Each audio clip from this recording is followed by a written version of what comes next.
All right, welcome everybody to my movement reset for Aerialists workshop. So thank you so much for coming. I just want to go over a little bit about why I decided to run this workshop, and then I'll talk about what's going to be included in the session. So I don't know about you, but I've had quite a long break from aerial, probably about 4 weeks. Obviously, because it's been Christmas and New Year, and I've done like one training session that was pole, that was a training session where I went and just played around with one of my friends. And I haven't really like moved my body a whole lot. And extended breaks are really good, especially if you train something as physically demanding as aerial. But it can be tempting to go back to your training as if you've not had a break. And especially if you feel rested and you feel energized, you might think that it's a really good time to just like push a bit harder. But the reality is that when we've had a break from training, we need to ease back into it. It's really important to just not act as if we've not had a break. And especially if we've been moving less and maybe we're a little bit stiffer, like even if we've got more energy, we just want to remind our bodies like how to cope with the load of training.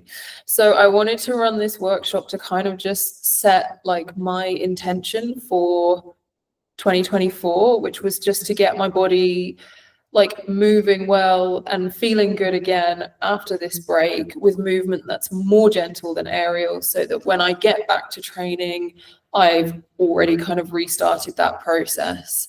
And so hopefully that's going to kind of be your experience of this too. So in our session today, we are going to have a full body mobility warm-up. This is going to be quite slow and quite gentle, and just using some of my favorite movements to warm up the most important parts of the body.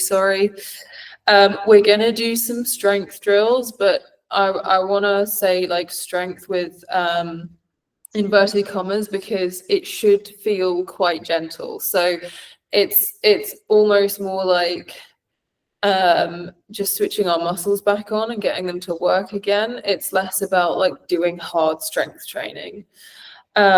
We've then got 2 movement flows that we're going to go over. So one is for the lower body and one is the whole body. And again, I would describe them as pretty gentle, maybe a little bit more on the like body control side of things, and just remembering sequencing. And then we've got cool down stretches, and again that's just designed to like stretch in a nice relaxed way. And then at the very end there will be some time for questions if anybody has any, but I'm just gonna talk in a little bit more detail about like approaching training after some time off. So just giving a couple of helpful tips or some things that you can think about when you get back into the studio next week, I assume will be for most people. And obviously any questions as we go through, just let me know. If you can stay muted while we're training, but then unmute if you need to ask me anything. And I will frequently just check in through the session. No stress if you are fine and following, no problem. Yeah, cool. All right. Anything before we start? Okay, I'll take that as everybody's ready. So if you can come onto your mat, we're going to start with our neck. So you can be kneeling, tall kneeling, or standing for this. I'm just kneeling so that I fit in the video. So we're going to start with head up and down to warm up our neck. So I'm thinking about driving the movement from my nose. So I'm thinking about pushing my nose down towards the mat and then pushing my nose up towards the ceiling. Down and up. And with all of this stuff, please move at a pace that feels good for you. So you do not need to rush through any of this.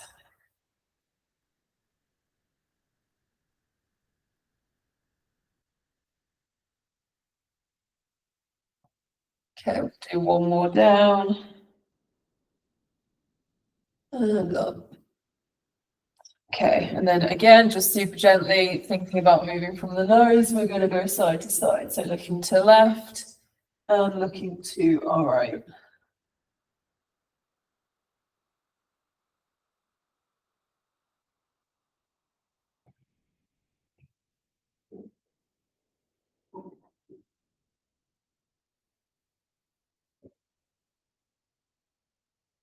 Okay, last one, each side. Nice. Okay, so we're going to do neck circle. So again, just keep the movement really nice and controlled here. And again, I just find it helpful to use my nose to kind of like think about where I'm guiding my head. So we're going to go to the left, and then we're going to look up, and then to the right, and then down. Just nice and slowly repeating this. And in fact, as you do this, if you put your arms by your side, palms facing forwards, you'll feel when you're in this tilted position, just a little bit more of a stretch through the neck. Obviously work within ranges of motion that feel comfortable for you. None of this should be painful. And we'll do one more circle in this direction. Fantastic. And then we'll change direction. So going to the right, looking up, to the left, and down.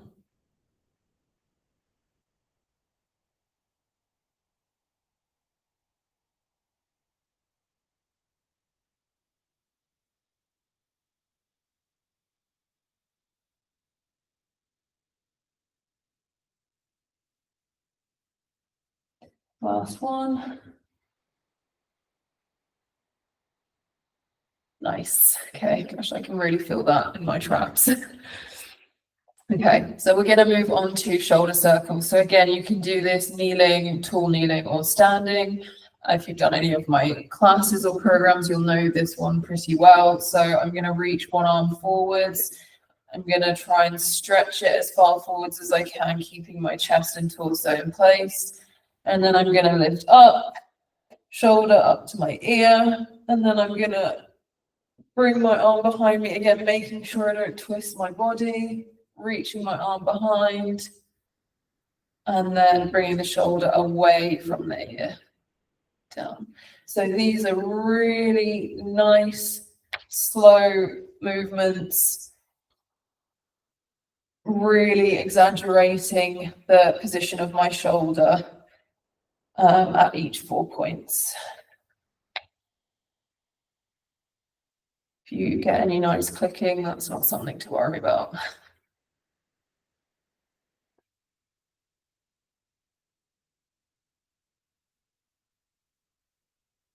Okay, we'll do one more in this direction. Nice. So even though this is very slow, because it's so exaggerated and I'm working to hold each position of my shoulder, it should feel like I'm working. So other side, forwards, and then we're going up, shoulder all the way up to my ear, reaching behind me, and then shoulder down towards the ground away from my ear.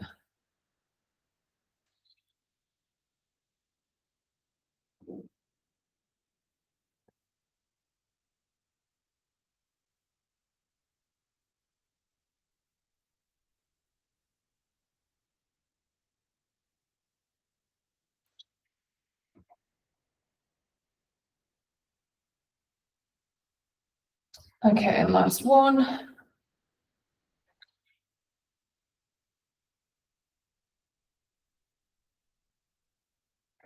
Cool.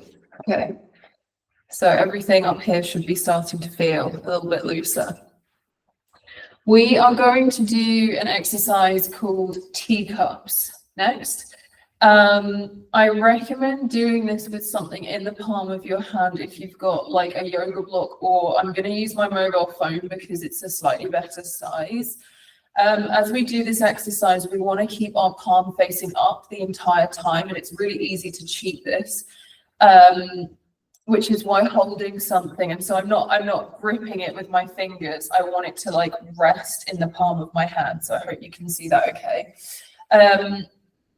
So yeah, if you've got your mobile phone handy or like a pen, or you want to try it with a yoga block, you can do that.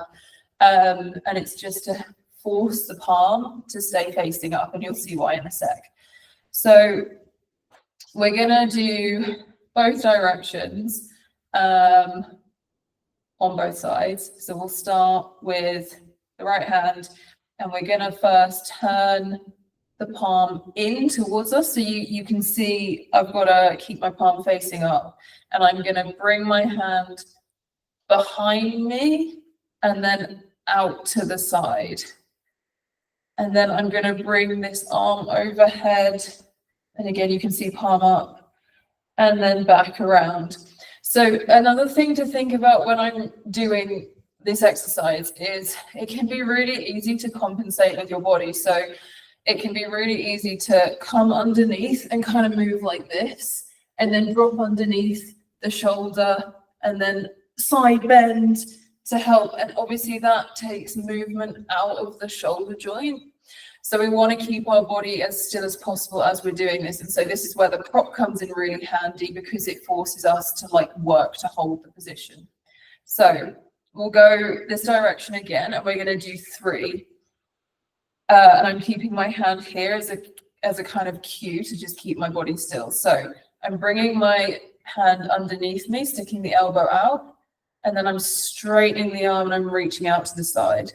And then I'm bringing this arm up overhead, turning my hand and coming back around to the starting position. And again, going underneath the arm, trying really hard to keep my body still so that the movement is just coming from the shoulder and my arm. And last one.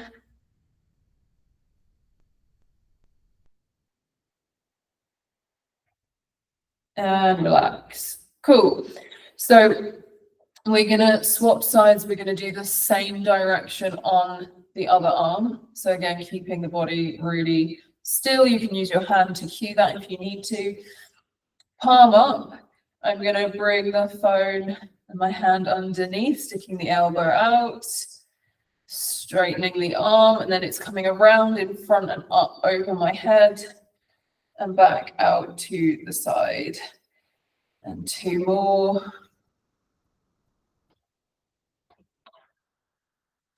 Up and over. So for me, I'm noticing it's slightly harder on my left side, and I think it's because I have less shoulder mobility on the left, and also I'm right-handed, so coordination wise I have to think about it a bit more. Okay, great. So we've done one direction on each side. We'll come back to the right arm, and we're just going to reverse the movement. So instead of coming underneath like we just did, we're going to come behind and over our head. And then from here, I'm bringing the arm out and underneath, and then back to the start. So up, overhead, straighten the arm, and then bring my hand under. Last one.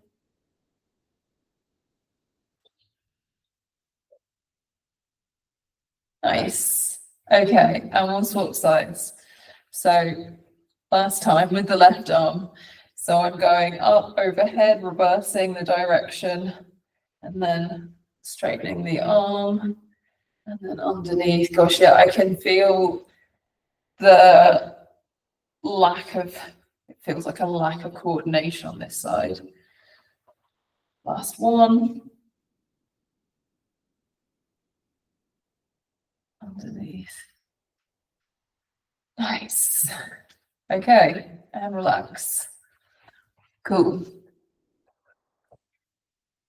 So we'll move on to mobilizing our scapula. So this is our upper back, and we're going to start off with retracting and protracting. So that essentially means squeezing the shoulder blades together and then rounding the upper back, trying to pull the shoulder blades apart. So when I'm doing this exercise, I want to feel as if my chest is being pushed forwards and then being pushed back. I don't want to squeeze my shoulder blades and then arch my back as much as I can, because and again, like if I round and I bring my whole spine into it, it kind of takes away a little bit from the upper back. So we're trying to keep the core kind of as still as possible. Like there will be some movement, but we don't want to arch the whole of our back. So I hope that makes sense. So I'm thinking about squeezing the shoulder blades, but then you can see the rest of my spine is relatively straight, and then rounding my upper back. And again, I'm trying to think like if my shoulder blades kind of end about here, from where my hand is down, it should also look relatively flat. So this is what I'm aiming for. So it's the movement is in the upper part of my back. And I like to do this with my arms in front because it just helps me to feel like I can drive that movement, if that makes sense. So we'll do forwards and backwards. Let's do 8 of these. So 1, 2. Okay, and again, nice controlled breathing, and just take your time with this. You can move slowly if you need to. So arms out in front, or you can have them by your side if that feels better. But I like them out in front, and then I'm going to squeeze, and then I'm going to round, and I'm just slowly going to repeat that for 8.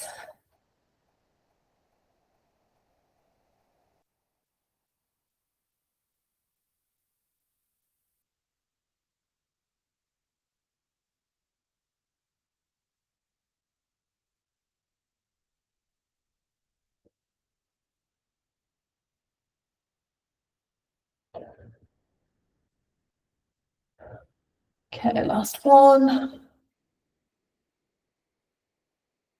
Nice, and just relax. So building on that, we're going to do some circles with it will be mid to upper back. So we've got the forwards and backwards. So we've got squeezing the shoulder blades together and then pulling them apart. To create the sideways movement, we want to think about our shoulders and rib cage traveling to the side. So what I'm not doing with this is side bending, which is what I see a lot of people do. And it's more just like a lack of awareness of how to move your body sideways like this from your spine. So I always want, and you can try this as well with arms out like this, but I always want to think about my shoulders moving in a straight line. And actually, I don't know if you guys can see, like this is quite helpful that there's the change in paint behind me in the dado rail. So if I put my arms out, you can watch my shoulders stay completely parallel to that line. And that's what I want to do. So I'm thinking about trying to shift from like the middle of my ribs up to the side, almost like a typewriter. And that's what the movement is. So I'm keeping everything below that nice and still. I'm actually going to do this movement in a tall kneeling position because I think that will be easier to see what's happening. So this is our side to side. So we're going to connect that together with the shoulder blade movements. And just another thing to add quickly with your side to side, if your movement is not as big as mine, that's fine. So like if you're going sort of like this much, that's fine to begin with. That tiny movement is much better than this. Okay, so we want to really try and avoid tipping and keep everything parallel to the floor. So we'll do this together. I'm gonna squeeze my shoulder blades, and then I'm going to move to the right, and then I'm going to round my shoulder blades and move to the left. Squeeze to the right, round to the left. And if you can already do this, or this feels really comfortable, you can speed it up into more of a circular movement. We're just going to do 5 each direction. Again, I'm trying to keep everything still apart from middle of ribs up. I think that's 4. We'll do 1 more. Okay, so we're going to go the other way. So squeezing the shoulder blades to the left, rounding the shoulder blades to the right. Squeeze to the left, round and to the right. So you can see I'm moving really slowly, just trying to keep that control.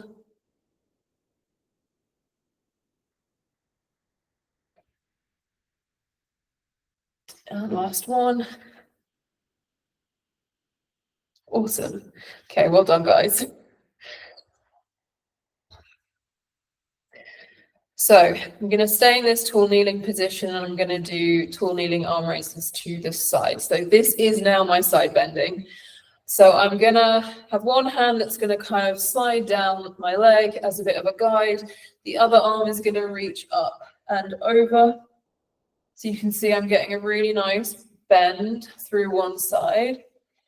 And if you're feeling like any kind of like sometimes people say they feel like a cramping in the side that's being crunched, rather than thinking of like dropping to the side, think about lifting up and traveling to the side, because you can see the difference there. If I just drop this shoulder down and you look at the amount of space between my shoulder and my hip, versus if I think about lifting up and over, it's the same amount of bend, but there's a much bigger gap between my shoulder and hip. So just be super mindful of this.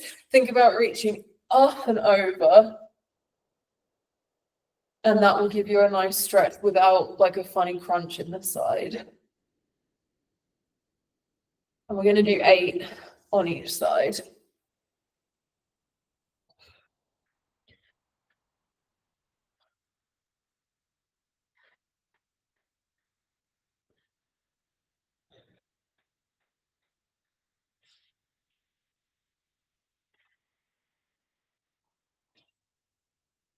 Last one.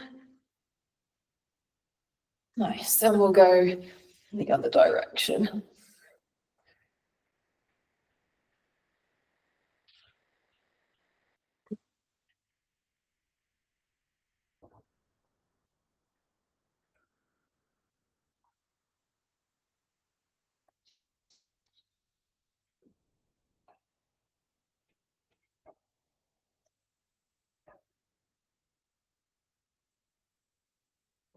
Okay, last one. Lovely. All right. We're going to come onto all fours next, and we're going to do some thoracic rotation. So we've obviously done forwards, backwards, and we've done sideways bending and traveling to the side. And we want to get a little bit of twisting through our spine next. So I'm going to just show 2 versions of this exercise, and you can pick the one that feels right for you. So the first version, and this is slightly easier if you're tighter through your spine, is on all fours like this. Lift one hand and place it just on or below your shoulder blades. And then with this elbow of this bent arm, I'm going to reach it up to the ceiling. And I'm also, with this hand on the ground, I'm pushing down into the ground. So I'm pushing away and I'm pulling my elbow up. And then I'm coming back into position. So if that feels like it's giving you a good stretch through the middle of your spine, you can stick with that version. If you don't feel much of a twist, so I don't feel an awful lot of a twist with that version of it, you can lie on the floor like this with one arm out flat. The other hand comes on top, and then I'm going to twist and open with this arm. And I'm looking at my hand, so I'm following where my hand is going and opening like that. So just quickly try both of those. see which one feels like it gives you the right kind of stretch and intensity. And by that I mean you want to feel a twist, but it shouldn't be painful or uncomfortable. So if the bent arm elbow feels enough, stick with that one. If you don't really feel much, then you can do the straight arms version. So we're going to do 8 of these on each side. Everyone ready? Okay, perfect. So coming onto all fours, and then you're either going to stay in this position or you're going to come down with straight arms. And it's either going to be an elbow or a hand is going to reach up and twist. And we're doing 8. Again, just take your time.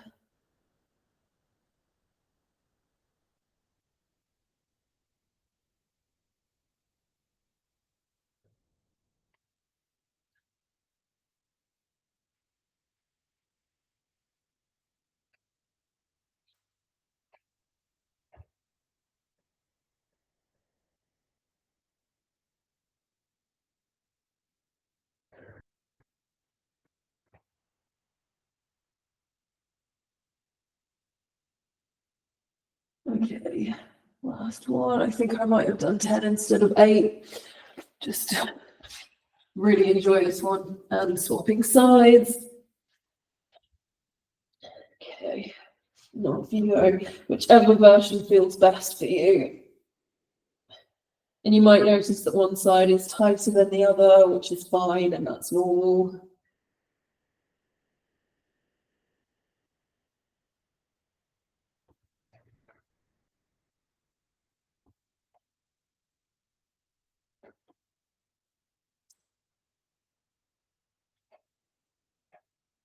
Okay, brilliant. And coming back up to sitting.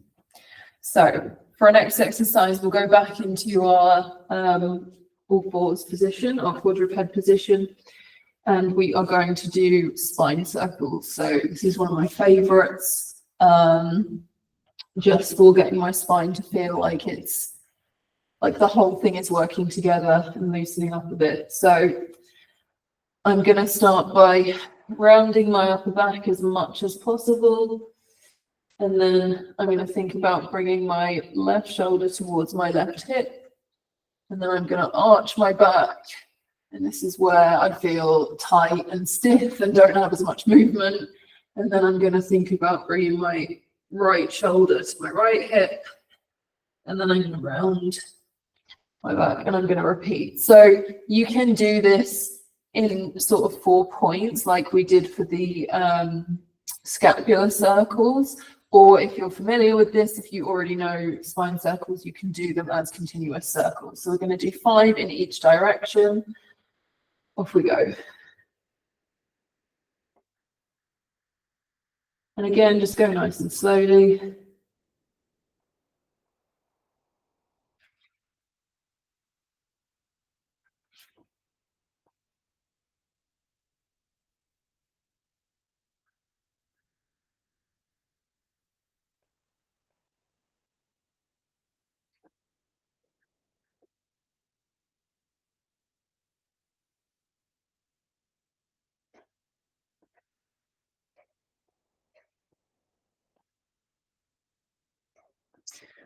And then changing direction once you've done 5.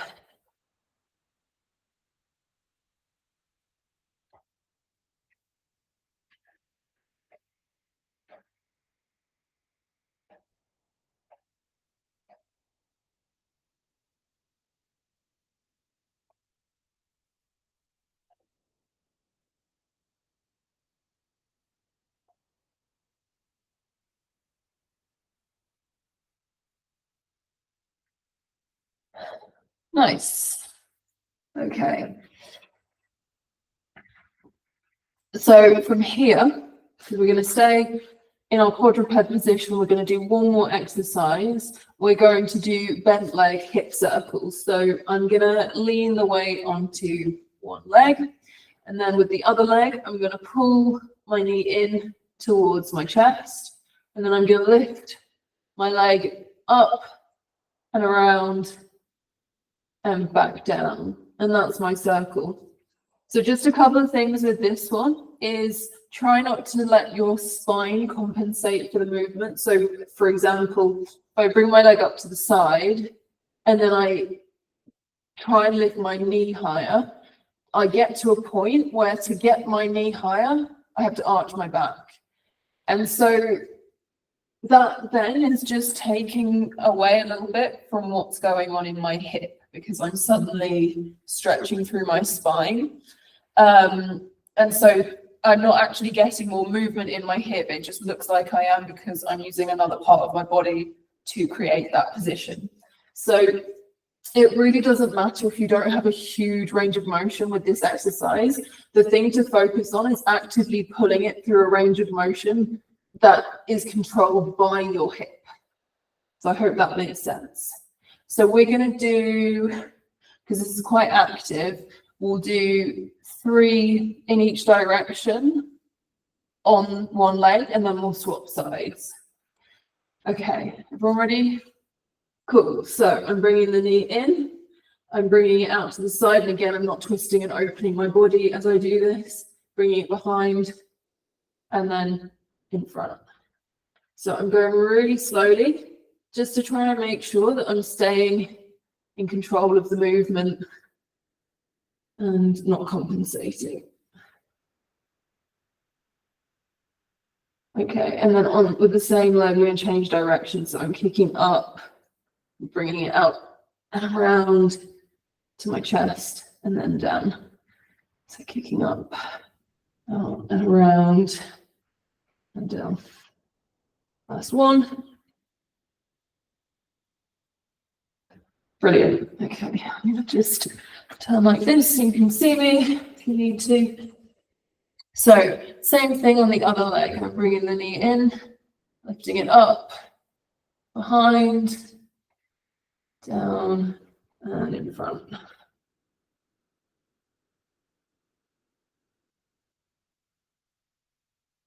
Last one in this direction.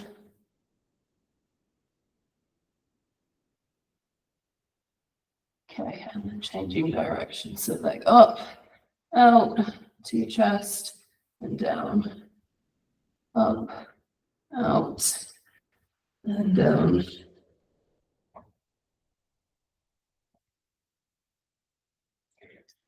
Cool.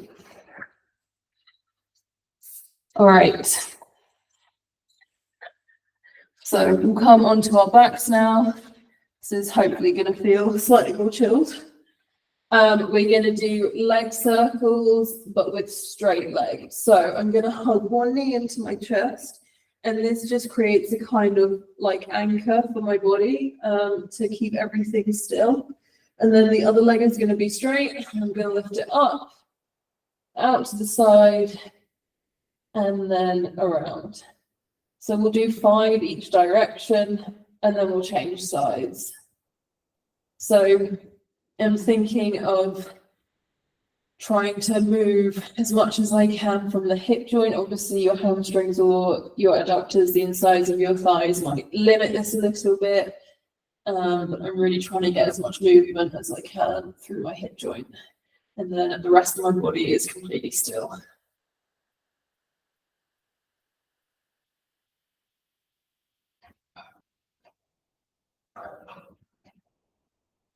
And then we'll change direction. So going out, up, around, and down. 4 more.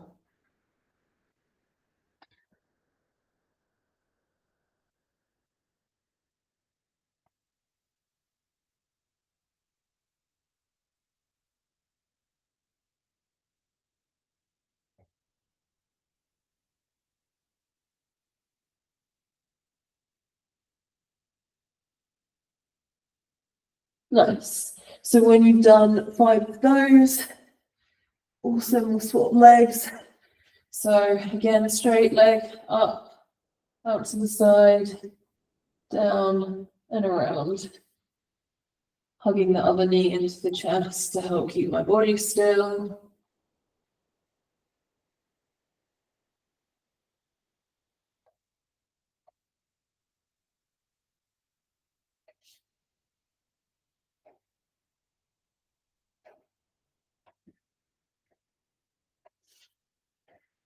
Last one. And then we will change direction.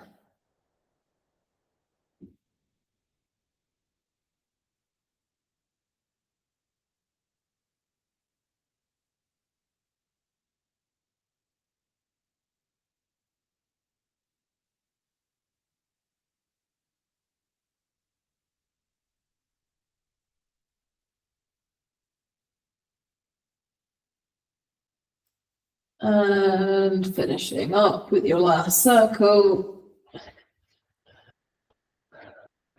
Wonderful. And coming back to sitting. Okay, I'm just gonna grab some water, guys. Sorry.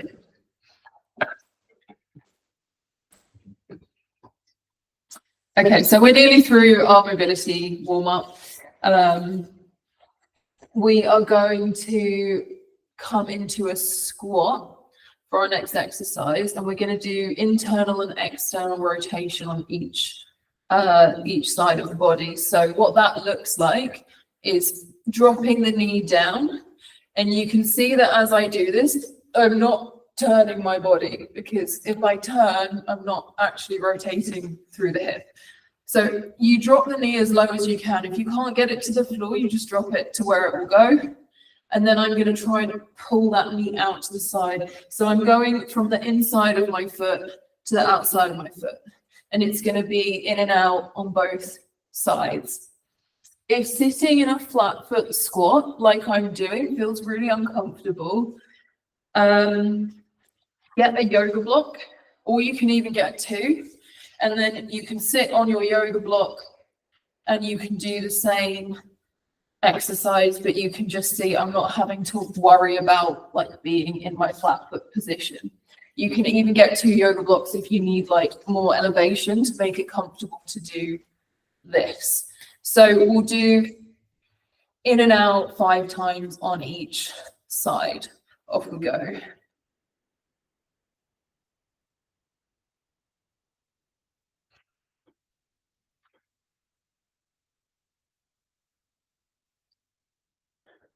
Last one. Nice. And then we'll swap sides, dropping the knee down, rolling onto the outside of our foot. Definitely doesn't feel as good on my left side.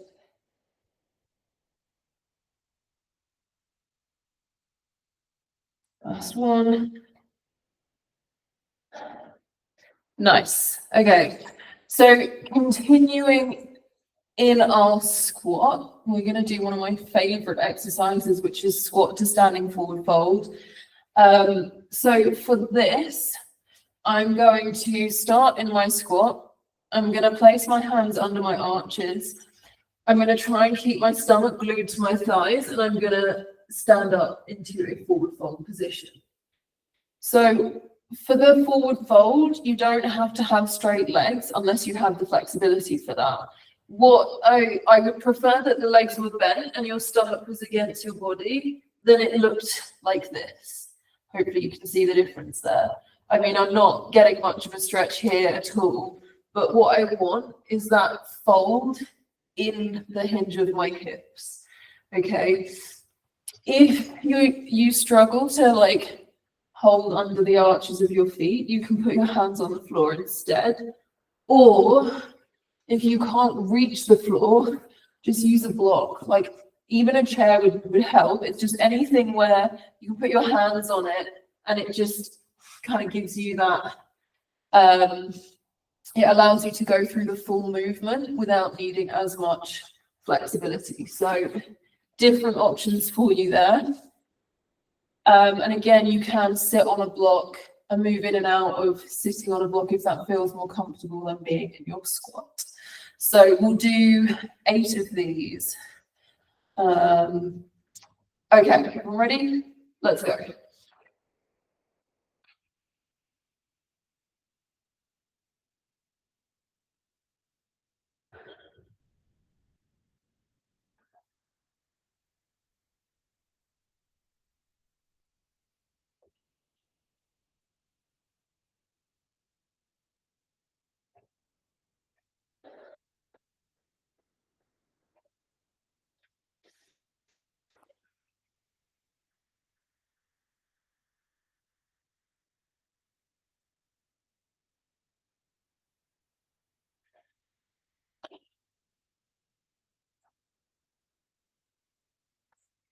Nice. All right, brilliant. So we have one more exercise for our warm-up before we move on to the next part of the workshop. So we are going to do roll to pancake, and I'll demo it and then I'll talk it through. So I'm going to roll back, and then I'm going to straddle pancake and come through. So it's not a really aggressive movement, but rolling in and out of either a pike or a pancake can be a really nice way just to warm up that flexibility, like especially if you've had time off and your hips are feeling stiffer or whatever. So, and then we've just got like a little bit of core as well with the roll, right? So I tend to just do the roll like in a tucked position, and then as I come to sit up, I'm doing it in slow motion. Please don't do it this slowly because you don't need to make it hard for yourself, but it's just so you can see what I'm doing. So I'm sitting up, I'm coming into my pancake, and then I'm trying to push my chest forwards. So I don't want to just come here and then like round the back and drop to the floor. The thing about going into this from a roll is that it already creates that forwards momentum, right? So we know we want a flat back for pancake, and I don't currently have a flat pancake on the floor, but as long as I'm thinking about going forwards, you can see my back's relatively straight. So I'm rolling, and then I'm reaching, and I'm using my muscles, like the muscles in my legs and my hips, to like stop myself when I hit that point where if I stretch further, it wouldn't be comfortable, and then I come back. Does that make sense? Okay, cool. So we'll do 8 of these, but again, just go in your own time. Off we go. So rolling, straddle, reach, and back.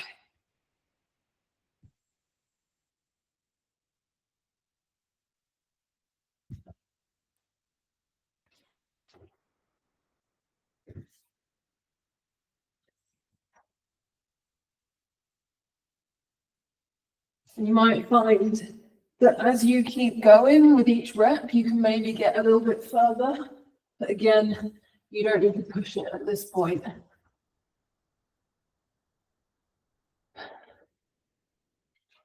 Brilliant. Okay. So hopefully you are feeling warmer now. Great. And obviously we've done quite a long warm up there. For your aerial sessions, you don't need to do that much mobility unless you want to. Like generally a warm up just needs to be the most critical parts of the body for the training you're going to do in that session. But because this is a floor-based movement workshop and we have 90 minutes, I wanted to give us like a really nice, really thorough warm up. Just because it feels really nice, and like from time to time it's really nice to like have a longer warm up and just spend more time with movements like that.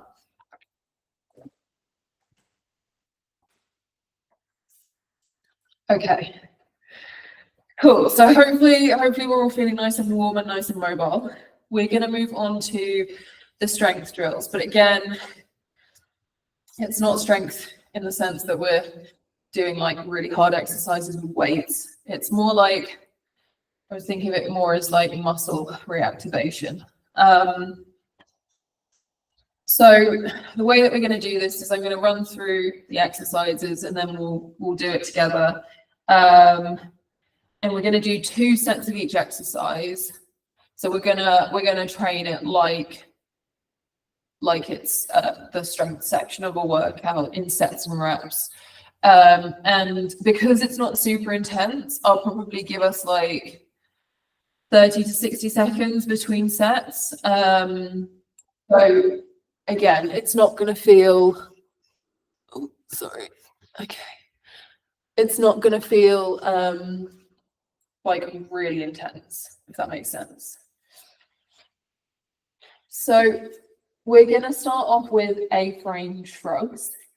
So For anybody who's not done an A-frame before, it's similar to a down dog, but it is not quite the same. So we start on all fours and then we push up into this position. And what I'm trying to do is create the letter A. So I want a straight line from my hips to my wrists and my hips to my ankles. However, if you have tight hamstrings or a tight lower back, you can absolutely do this with bent knees and lift your heels if you need to. The more important thing is that we're completely straight from our hip to our wrists. Obviously, with a yoga down dog, we're trying to arch. With this, we're not trying to arch. We're not trying to arch our spine. We want a completely straight line from hips to wrists and a bit of elevation in the shoulders and upper back. So we're going to do something called A-frame shrugs. So it's literally this movement, this up and down movement. If I show you from the side, but it's in our A-frame position. So we have a little bit of body weight going through our shoulders and upper back, but not loads. It's a really nice way of doing it. So I'll show you from the front because I think it'll be easier to see what I'm doing rather than sideways. So I'm coming into my A-frame and then I'm going to bring my shoulders away from my ears and then up.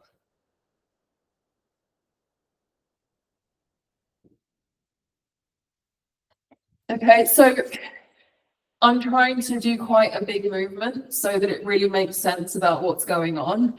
And I will actually just quickly show you from the side. So what I don't want to do is move forwards and backwards. So the shoulders coming away from my ears is not because I'm doing this. I'm moving up and down in this A position. Hopefully that makes sense. So we're going to do 10 repetitions of up and down, and then I'm just going to pull my timer up. We'll do 30 seconds rest. Okay. Where's my timer? Great. Okay, everyone ready? So into our A-frame and 10 shrugs. Off we go.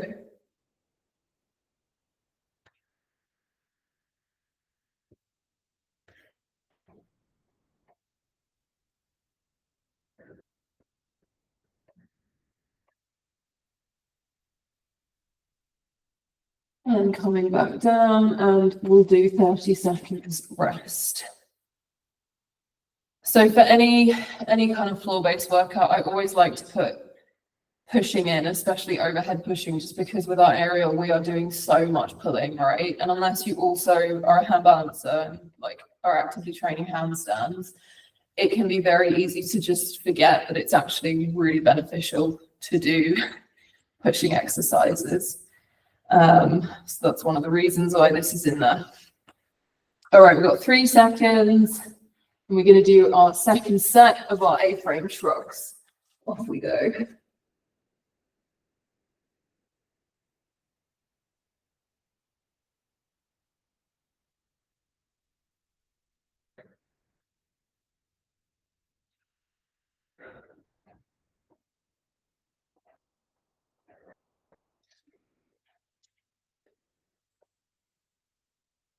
Nice. Okay. So we'll move on to the next exercise, which is swing sets. So a swing set, it works on core, but it also works on shoulder extension. So this is shoulders in this position. If you think about things like skin the cat, or even like reverse flag, reverse meat hook, whatever you call it, you know, being strong and mobile in extension is really helpful for a lot of aerial skills. So it looks like this. I start in this position. I lift my hips up.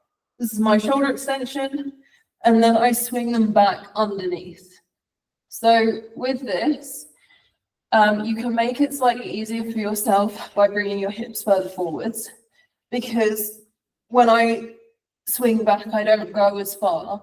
But if you feel like you just cannot fit your hips underneath your hands, use blocks. So get your yoga blocks And then you'll see how much more space I have to get my body underneath my shoulders.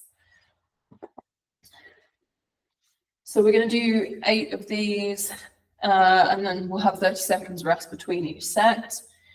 And again, nice and slow. The other thing to mention is it will feel a bit more challenging if your fingers are forward, so I would have them out to the side, and then it just means that we're not putting our wrists in an uncomfortable position.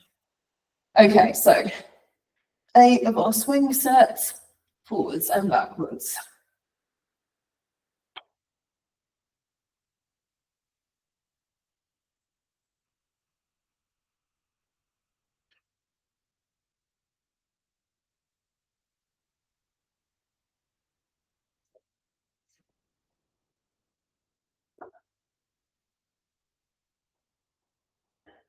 Nice. All right, so I'm going to start the timer for 30 seconds on that.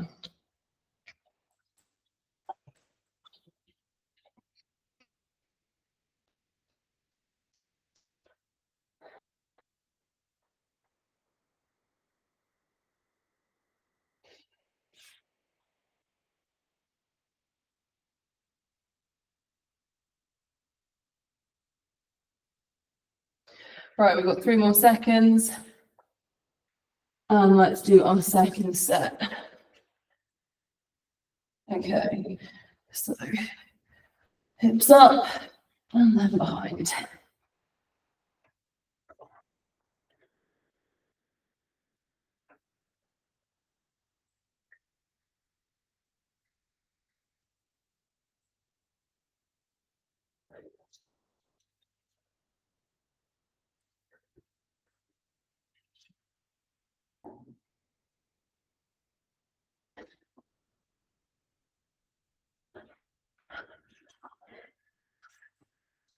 Brilliant. Okay. So we are going to do one exercise for our lower body. We're going to do 2 sets of this, but it's not going to be super long. So I know I don't fully fit, but I'm not going to move this because I'm going to do step back lunge. So for this exercise, I want to try and step back as far as I can. So like as far as my balance will allow me to do. And then from here, I'm going to straighten that back leg. I'm going to put the knee down and I'm going to stand back up. So there's 2 bits going on. There's the leg strength. So I call the front leg the supporting leg because that's the leg that we load to step back into our lunge and then step back up to standing. But the leg that has gone backwards, we're also working on actively stretching through our hip flexor. So there's like two bits going on with this exercise. So it's a bit of strength and a bit of mobility. So I'll just show one more time really quick. Stepping back. So I'm doing like quite a big step back and then straightening that leg. And as I straighten this leg, I'm trying not to stand up, right? I'm trying to stay low. Oh, I can feel that. And then knee back down, stand up. So if it feels challenging to stand up from that position, don't step back as far. But if you are able to, it means you can get a better position for the active lunge. So when the knee comes off the floor. So we're going to do 5 each leg, and then we'll take some rest and we'll do it one more time. Okay? Okay, cool. So starting from standing, big step back, straighten that bottom leg, knee down, stand up. 4 more on this side.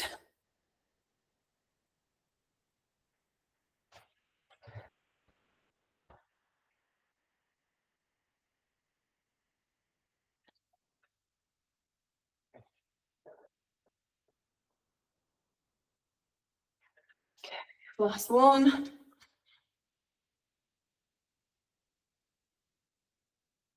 And swap legs.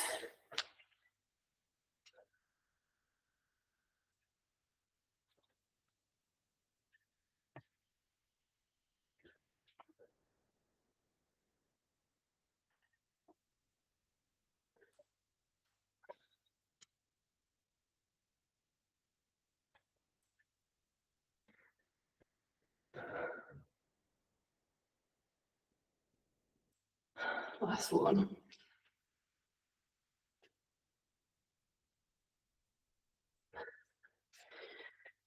Nice, okay. All right, we're gonna do 60 seconds rest. Definitely getting warmer now.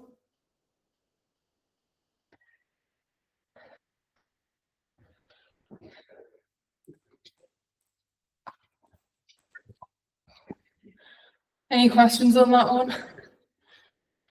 No? Okay. It's totally fine. Everyone seems to be following along all right, so that's good.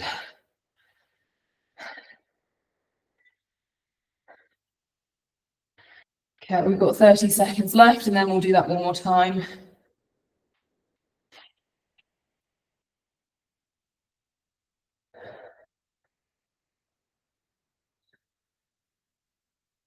Gosh, that definitely got my heart rate up, guys.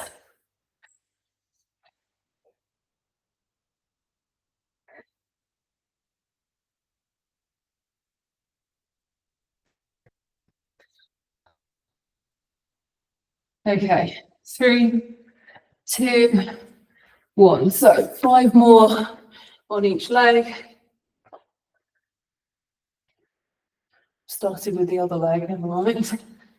Definitely have like less movement in this extended position on this side.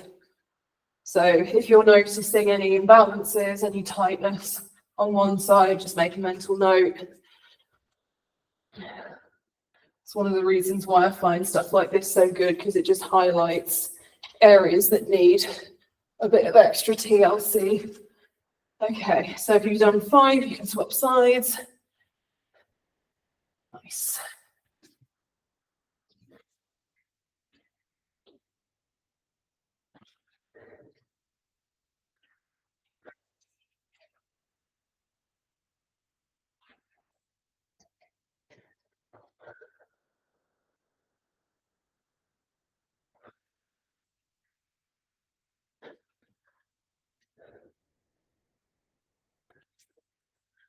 Okay.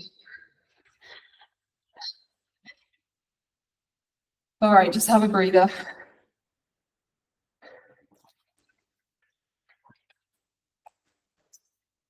We're going to do one more strength exercise. And similar to what we just did with the lunge, it's another one that combines 2 different elements. So we're going to start in an A-frame. And then from here, we're just going to walk forwards into a plank. And then we're going to do what I call compression mountain climbers. So you guys have probably seen the classic, almost like you're running. And there's nothing wrong with that as an exercise, like it's great for cardio, it works your core, etc. But to make it more relevant for our area, we are gonna do slow knees into chest, and we're gonna try and actively compress through the front of our hip. So I've gone from my A-frame into my plank, and then I'm gonna pull my knee up into my chest and put it back. And then the other side, and put it back. So by doing it at this speed, I can get more movement and more core engagement, because I'm not like bouncing off one leg then the other, if that makes sense. So what we're going to do is A-frame to plank. We're going to do 3 compression mountain climbers each leg, so it'll be 6 total. And then we're going to walk back to our A-frame. And then we're going to do it 2 more times. So we are going to be on our hands for this, but it should feel like the A-frame just is a bit of a rest. Like it's a slightly less core-y exercise than the plank. Okay, so everyone ready for that? Yep. Okay, cool. So we'll start in our A-frame. That's where we're starting. Okay, we're going to walk out to our plank, and then we're going to go 1, 2, 3, 4, 5, last one. And then we're going to walk back to our A-frame. Okay, and back to the plank. 6 mountain climbers.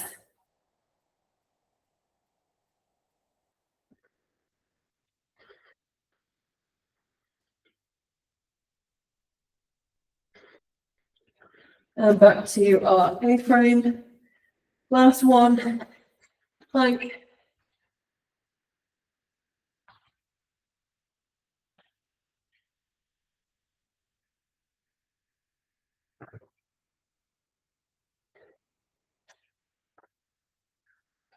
And then back to your A-frame.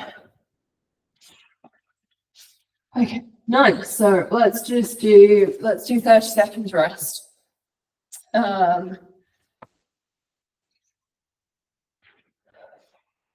Just try to keep an eye on the time as well.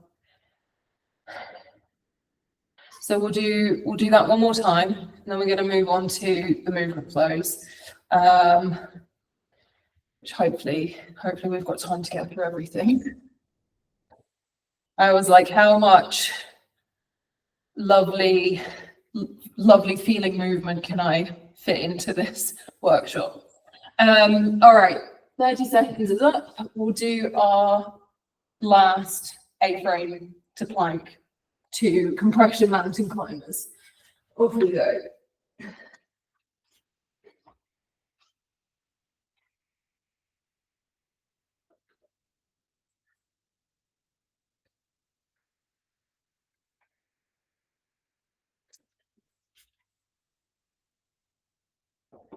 Okay, number 2.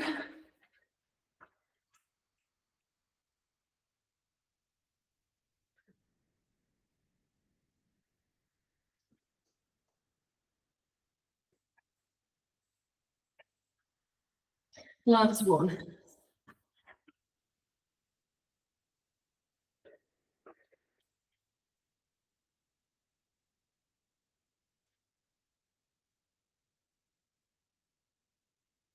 And relax.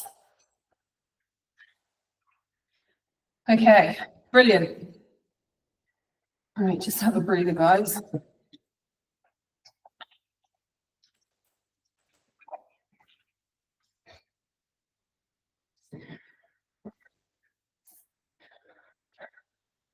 So hopefully you feel like you've just done some work, but it's not like trashed you. Like no one should come away from this feeling like they've really had to push. Otherwise, I have not programmed this workshop very well. So, any questions on what we've done? No, great.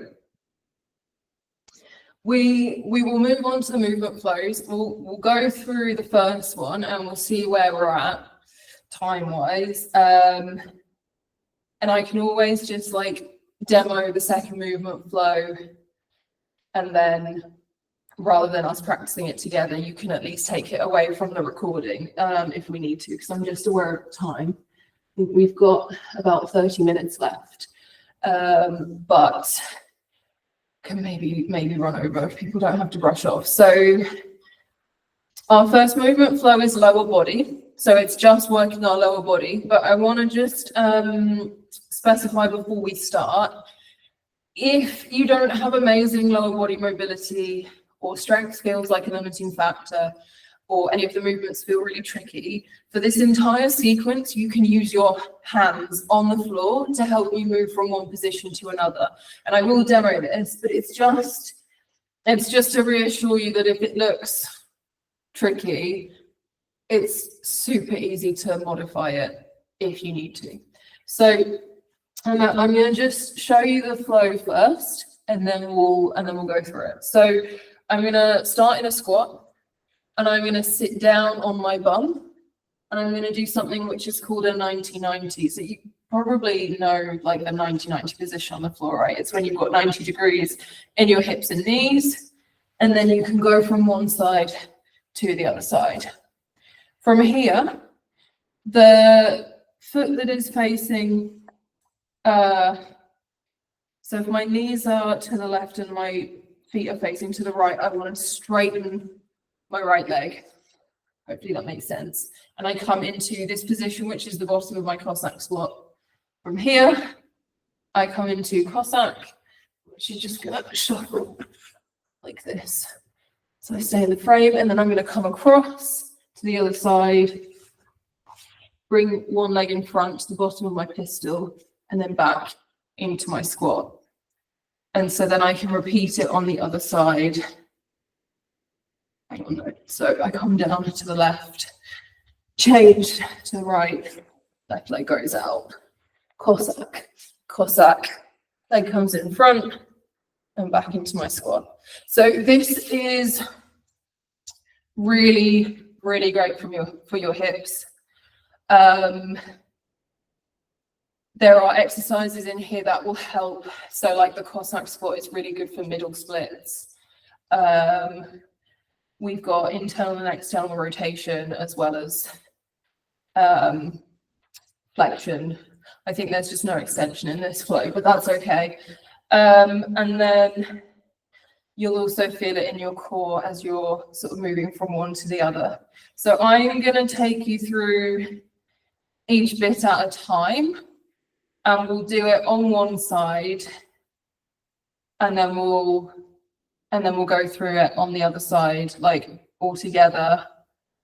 And then I'm going to set a timer, and I'm going to give you like maybe just 2 minutes to kind of play with it on your own. So we'll start with just chunking it into sections. So if you come into your squat, and again, this is whatever your flat foot squat looks like for you, and you're going to sit down as the first thing. So if you need to put your hands down to allow you to control sitting down, you can do that. And then from here, we'll drop our knees to the right. And with this position, if it doesn't feel super comfortable, I just recommend like pulling your feet in a bit closer, and that should make it feel a bit better. You can also, when you move your knees across, put your hands behind you to make more space. So if you can't do this with your hands off the floor, just put your hands behind you. It's still working that hip mobility. So we're in this position. We're going to straighten the right leg and bring the left leg up into this bent position. And then from here, we're going to push with our hands, or do it hands free, and come up into our Cossack. Okay, so is everyone following so far? So let's just recap that bit that we've done, and then we can do the second half from the Cossack. So I'm in my squat, and then I'm going to put my hands down if I need to sit down, drop my knees to the right. So remember, you can be doing this hands free, or you can just use your hands for help. I'm going to bring my knees over to the other side, and then straighten my right leg, and then bring my left leg into this bent position. I'm going to come into my Cossack, which you can do hands free, or you can use your hands. Cool. And then from here, we're going to just come across. So we're doing a Cossack from one side to the other. And again, with this transfer, if you need to put your hands down, that's fine. This is slightly trickier, especially if you don't have really good ankle mobility. So you can do this 2 ways. You can sit down, bring your leg in front, and push yourself into the pistol position, or you can do it hands free, but you don't even have to lift the leg up. You can just slide it on the floor if you want to, and then you bring it back into your squat. And again, from here, if you needed to just put your hands down to help get you to your squat, you can. So this is like, it really works lower body strength, mobility, and control, which is why I like movements like this, and I like stringing them together. Like, there's so much stuff in aerial where people underestimate how vital the legs are, like flares, for example. but like tons of movements. And I think it can be very easy to be really focused on like need stronger arms, need stronger shoulders, need stronger back, which yes, we all obviously do, but the leg stuff as well, like it makes such a difference. So working these kinds of flows or these kinds of movements on the floor, like even though it is more gentle on the body and it's maybe easier and it's easier to modify because we're not in the air, it's so good for our actual aerials. So everything that I've put into this, I've really tried to think about how it actually translates to the things that we want to achieve in the air, and just, you know, a better, stronger, more mobile body with better awareness. And if you're not used to stuff like this, it can feel very like clunky in the beginning. So definitely don't worry if this isn't feeling like super intuitive. It will get more intuitive. So we'll go through this together. I'm gonna demo it and speak as we go, so you can just follow along with me, and then we'll do it on the other side as well. Okay, so I'm going to start my squat. I'm going to sit down, drop my knees to the right. I'm then going to bring my knees to the left. Then I'm going to push my right leg straight, which pulls my hip square, and my left leg is bent. I'm going to sit up into my Cossack. From here, I'm going to come across to the other side, bring this leg in front, and come into my squat. Okay, let's move really far to the right. Okay, cool. So we're going to do the same thing on the other side, and you're going to follow me. So I'm in my squat, I'm going to sit down, and I'm going to drop my legs to the left, so my knees to the left. I'm going to come across so that my knees are to the right, and then I'm going to push my left leg straight, just pushing my yoga mat out the way. That's not what I wanted to do. And then I'm going to come into my Cossack squat. From here, I'm going to come across, and then I'm going to bring this leg in front of my pistol, and then come back to my squat. Okay. Hopefully that is starting to make sense, and the outside of my glute just started cramping a bit, which is great. Let's do, where are we? Let's do 2 minutes. So I'm gonna time 2 minutes. And all I want you to do during this 2 minutes is run through the movements. So you can either do the exact sequence that I've given you, or you can just pick a section of it. So if you just want to work on the first 3 movements, for example, and you're just gonna really slowly and gently move through those movements. Remember, you can use your hands for assistance as much as you need to. And just kind of like try and sort of connect your brain with your hips and your legs. I know it sounds really weird, but really just focus on what's going on in your lower body, is what I'm trying to say. So it should feel like we're working, but it should feel like we're working with gentle movements. Again, the more you use your hands, the easier you can make it. The more hands-free you go, the harder it will be. All right, everyone ready? Okay, I'm gonna do the first minute with you, and just then if anybody needs to like look, they can copy what I'm doing. Okay.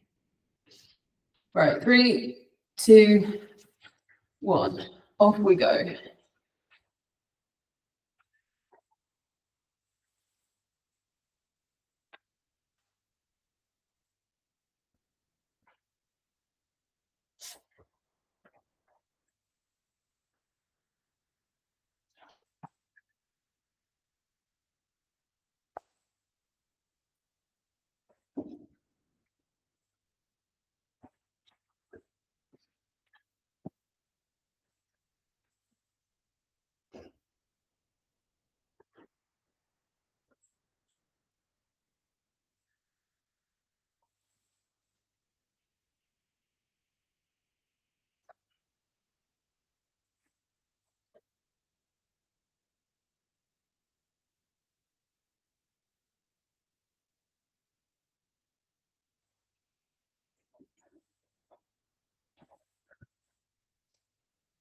Okay, that's 1 minute.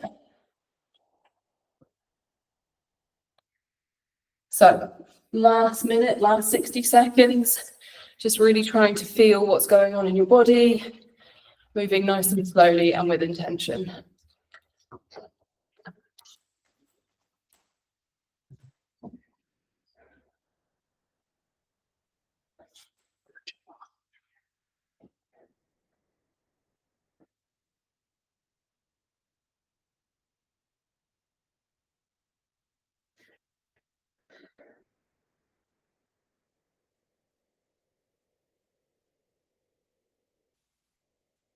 Okay, last 20 seconds.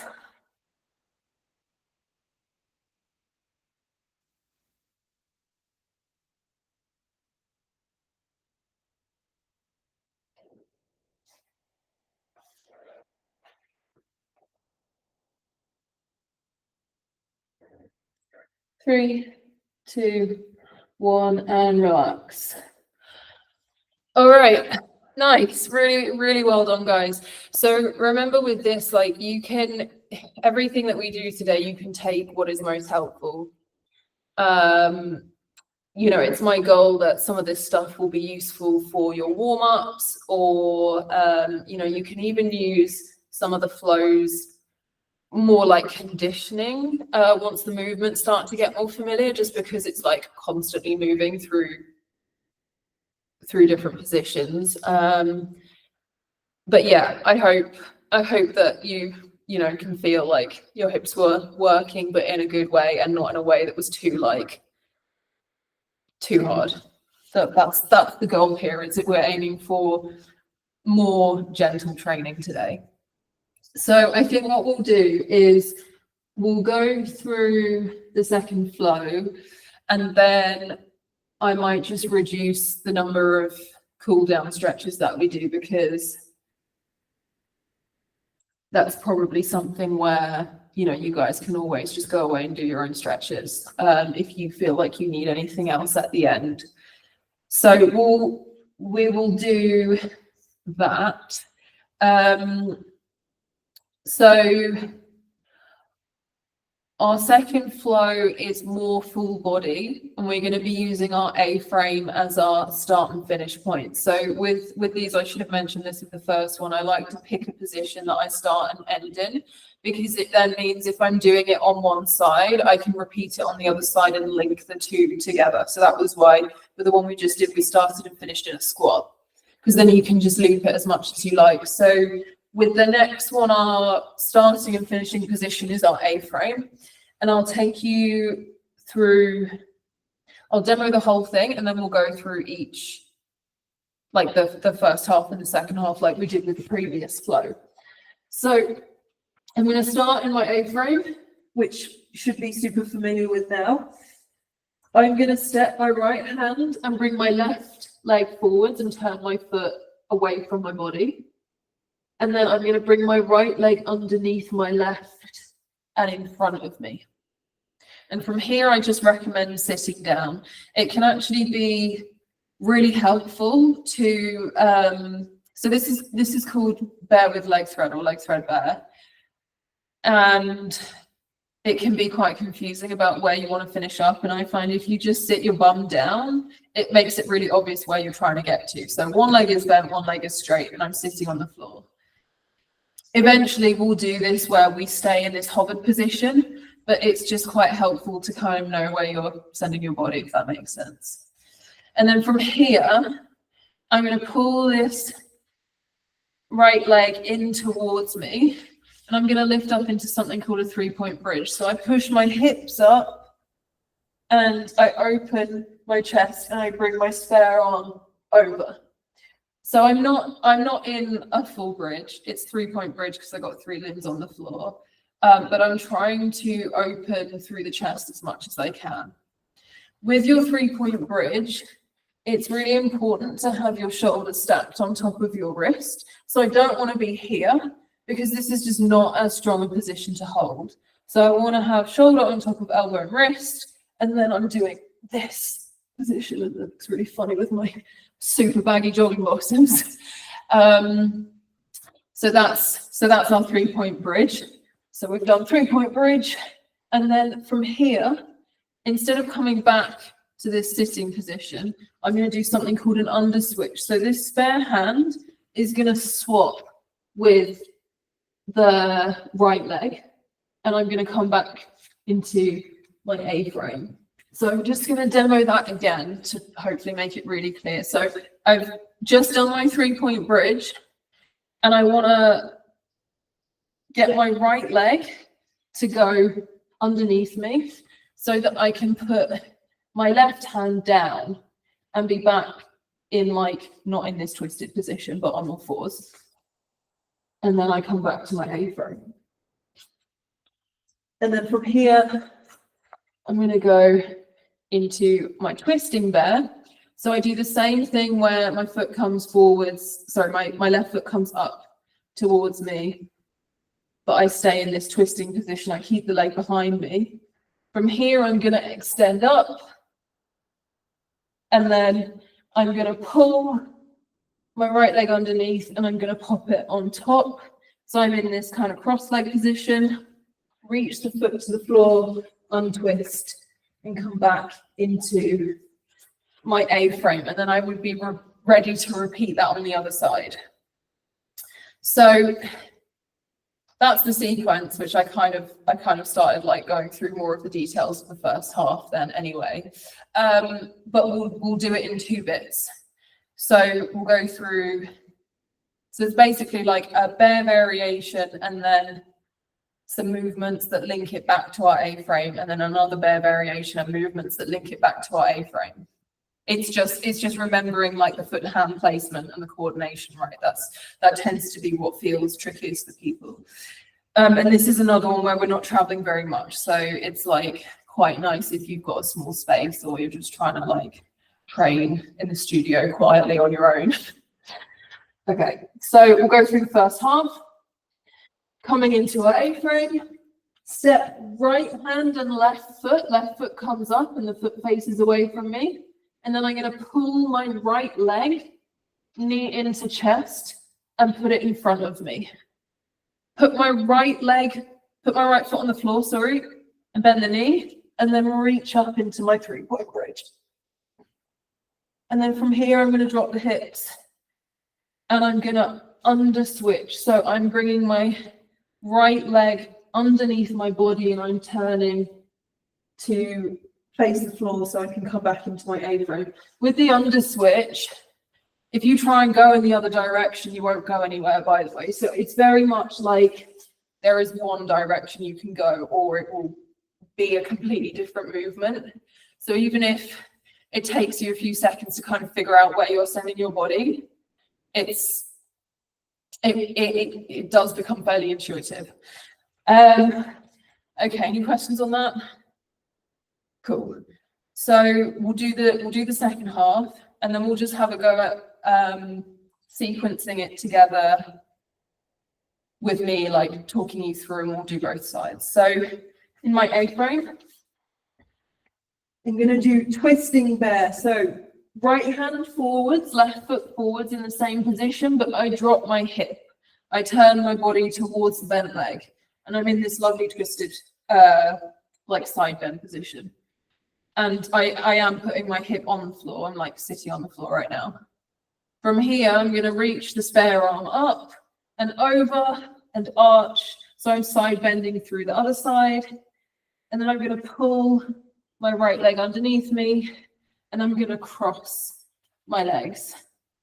And from here, if I keep going in the direction of the right leg, so I'm turning to the left and put the foot down, I can just untwist back into my A-frame.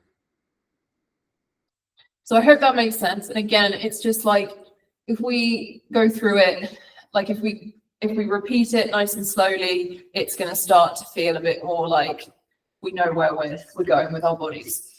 Cool. So is everyone happy for us to go through one side, then the other side? All right, nice. So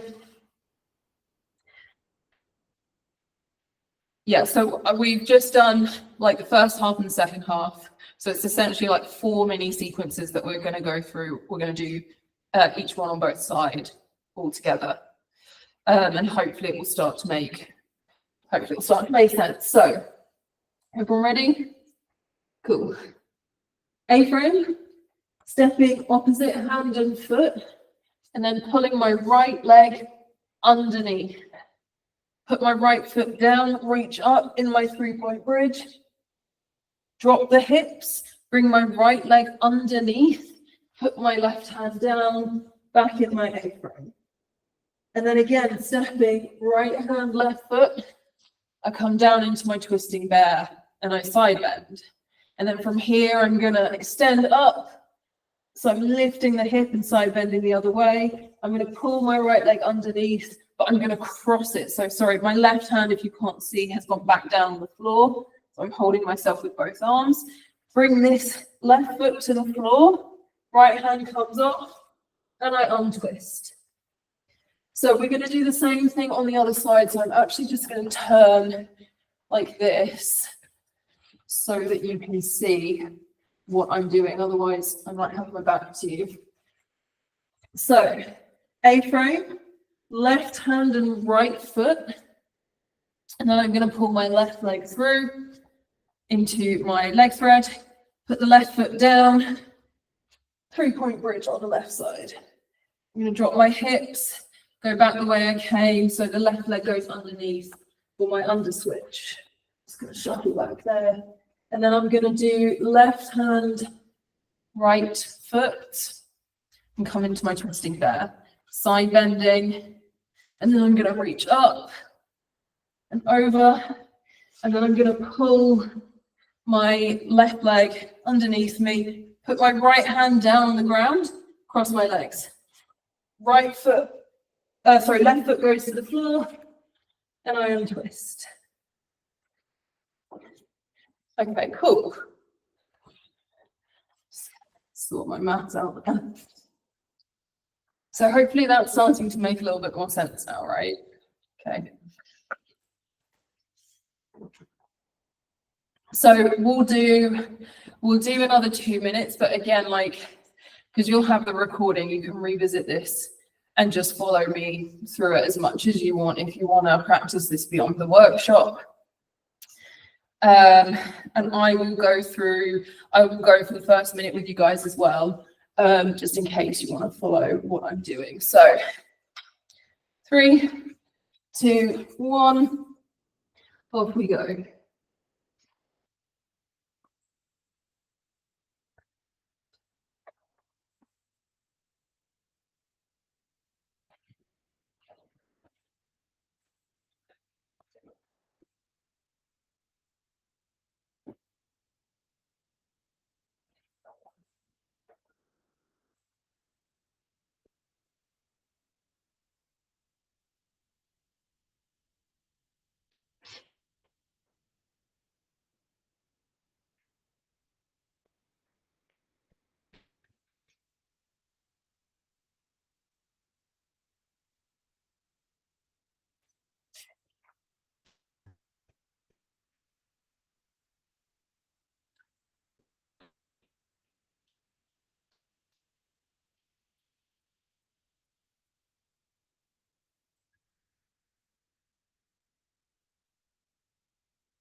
Okay.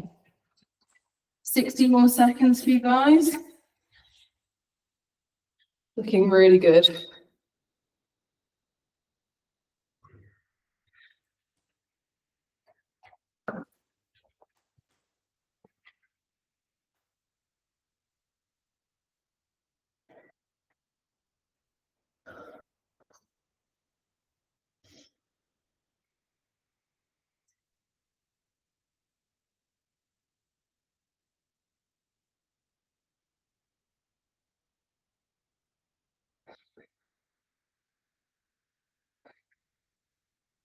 Okay, we've got 20 more seconds.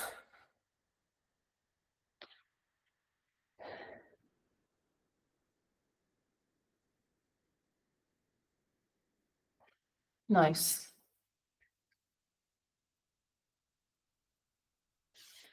3, 2, 1, and relax. Okay. Really, really awesome work on both of the flows. Again, my hope is that you feel like you have worked in a way that feels good and moved your body in a way that feels really nice for it. Not really strenuous, but still like working in a way that is effective and is going to translate to your aerial.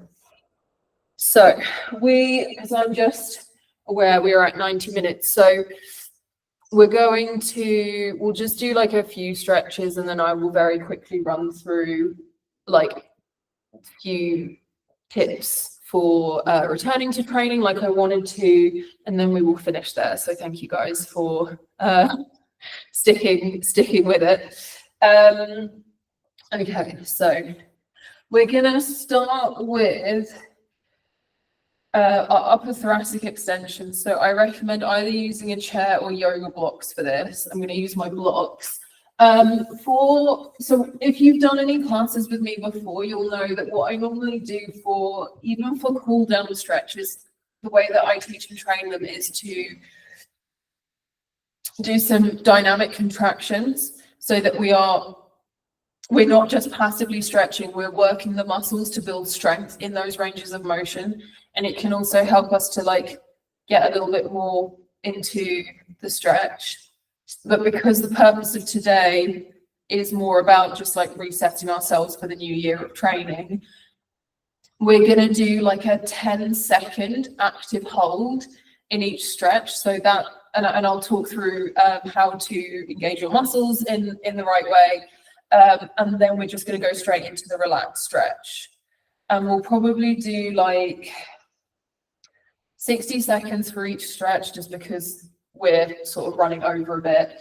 But obviously, like if you were doing this in your own training session, you could do longer holds if you wanted to. So for our upper thoracic extension, we just need something to rest our arms on. And then we're going to push our shoulders and chest to the floor. And I'm making sure I don't arch my back. Because you can see, as soon as I arch my spine, it's less about my chest and more about less about my chest and shoulders and upper back and more about my spine. So I'm thinking about keeping my back flat by hollowing through my core. So what you're going to do is whatever prop you're using, you're going to push down. So you're going to actively like push against the prop. And you're going to think about, at the same time as pushing down, kind of pulling your shoulder blades forwards. And this is pulling your lats forwards, that's what I meant. And it kind of pulls the shoulder blades apart a little bit, but we're not rounding our back. And this is going to create like a bit of active engagement in the position for 10 seconds. And then we're going to relax. So when we relax, we just push the chest down to the floor. Please stay within safe ranges of motion, okay? Like, don't push to pain. None of this should be painful. And I'm going to just have my timer here so I can see. And we'll just run through one of each of the stretches.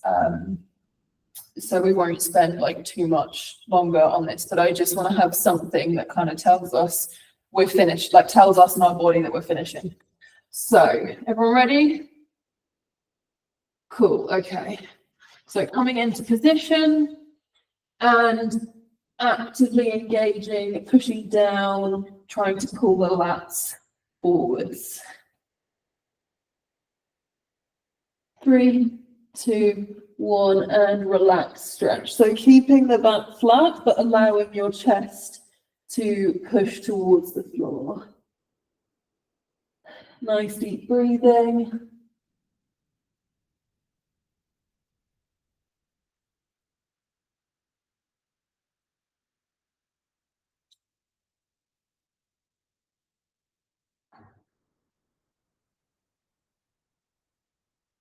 Got 20 more seconds here.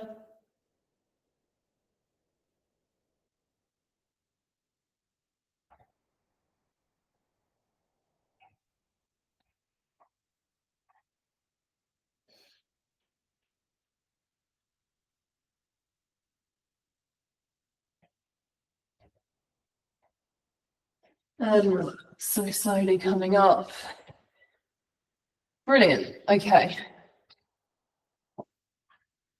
So let's do let's do our cobra. So for this, so it's called a half cobra. We're going to do this on our forearms, and we're focusing not on our lower back, but on the middle of our back. So with this stretch, we want to feel like mid to upper spine.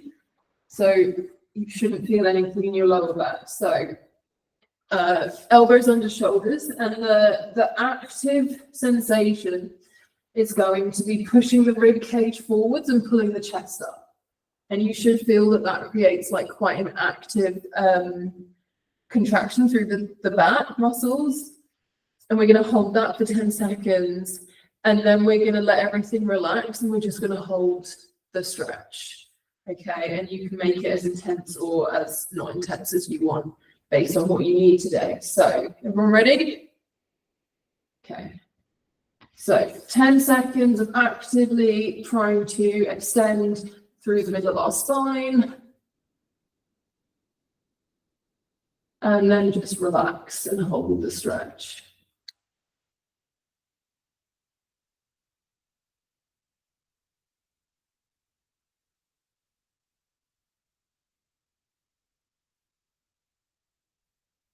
So again, just keep your breathing nice and controlled. I'm still kind of actively pushing through my arms to hold this position, but I'm trying to relax a little bit more through my spine.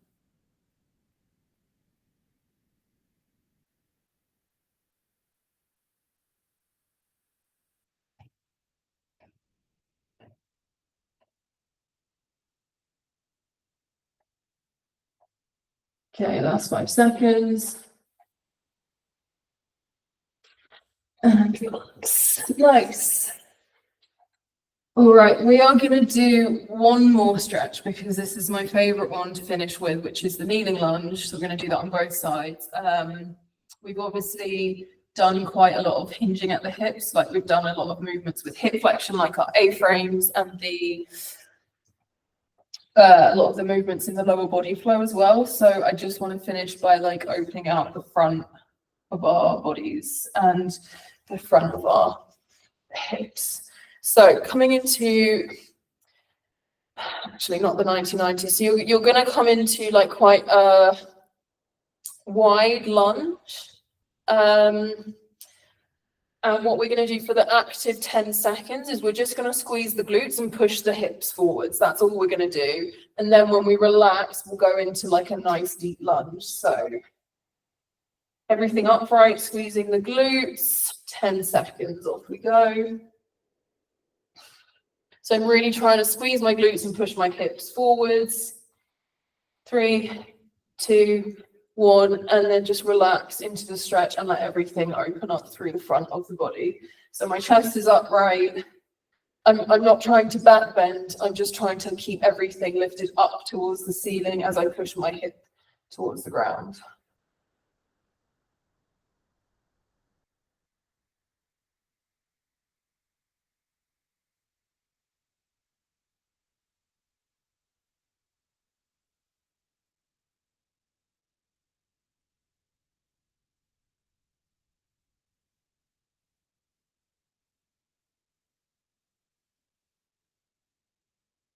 Okay, last 10 seconds.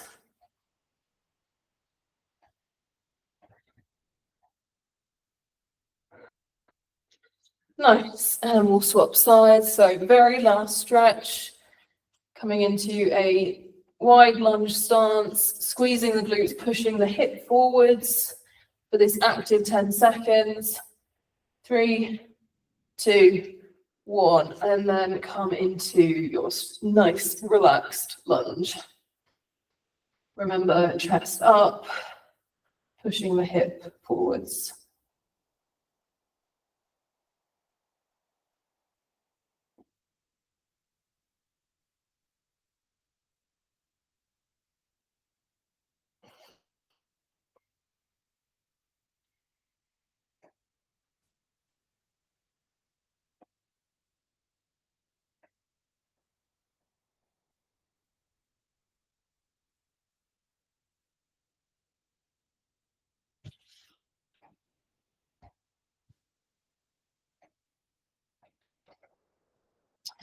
3, 2, 1, and relax.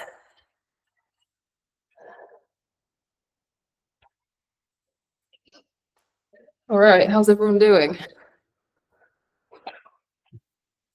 Cool. So we will finish there with our training. Really brilliant work. I really hope that you enjoyed the workshop and that you found some of what we did helpful, and that you feel like you've just, been able to move your body in a really nice way. Obviously, you can take what is most helpful from today's training and carry it into your own training. If there's anything where you think, oh, it would be really nice to add that exercise into my warm-up, or maybe I want to play a bit more with the flows, you can use as much of it as is helpful. And obviously you'll get the recordings, right? So you can, sorry, the recording, it's just the one workshop, but you'll get that and you can repeat this as many times as you like, as many times as is helpful. So just to finish very, very quickly, I'm going to just go through some of my best tips for coming back to training after some time off.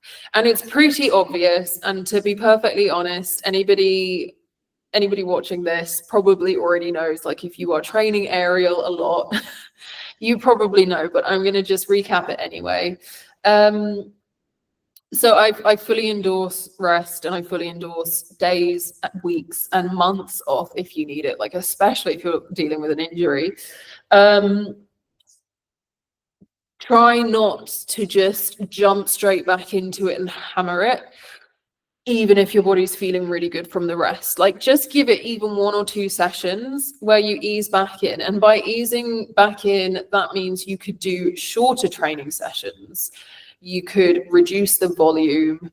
You could regress movements. So let's say last year, at the end of last year, you'd got your straight arm invert, for example, and it was feeling really good and you were feeling really strong, and you're going to continue working on it this year. You don't have to jump straight back into straight arm inverts. Like, if you're on the edge of just achieving a new skill, maybe give it like 1 or 2 weeks where you work on like some of the programming that you did before you got your straight arm invert. So you're just reminding your body of what it was working on without like pushing it to the absolute limit straight away, if that makes sense. Or, maybe you opt for some slightly more creative training. So rather than like coming in hard with strength and conditioning, you give yourself like a couple of sessions where you're working on like simple flows, but you're playing with movement prompts, or you're just working on movement quality rather than it being like the highest level stuff you can do, or like really, really difficult. So like it's kind of obvious, but like, and again, it's like you can spend a couple of weeks focusing more on flexibility, or you can spend a couple of weeks doing like fewer aerial sessions but more floor-based training sessions, or like, spend a bit more time on your cross training. So it's anything where you just kind of like reduce the volume and intensity to help you ease back in. And then what you'll find is that when you finally are back to doing those harder sessions, they just feel really good. Sorry. Yeah, so that's the thing. We want to do whatever we can to set ourselves up for success with training, especially with something like aerial. Like, I'll keep saying, it is hard on the body. It takes a lot. I mean, it's my favorite thing in the world, but like, it's important to acknowledge that it's hard. And yeah, I'm working to try to change the mentality of that things always have to be really hard with training all of the time. So yeah, if anything I've said is helpful, hopefully you can like apply some of that over the next couple of weeks. And ultimately it comes down to, your body better than anybody else. So as long as you're listening to how you're feeling, you're going to be fine. But yeah, it's when we've had big chunks of time off, it's completely fine to just give yourself like a little bit of time and a little bit of grace to just like gently get back into things. So yeah, that was the goal with this workshop, and that is hopefully going to be helpful for you. And I'm going to stop there because I know we've overrun. Any questions before we finish? No. Okay, that is absolutely fine. If anything comes up like after this and you want to email me, you can do that, or message me on Instagram. And if you're catching up on this on the recording, I hope that you've enjoyed it. I hope some of it has been helpful. And yeah, I wish you guys an absolutely wonderful 2025. All right. Bye.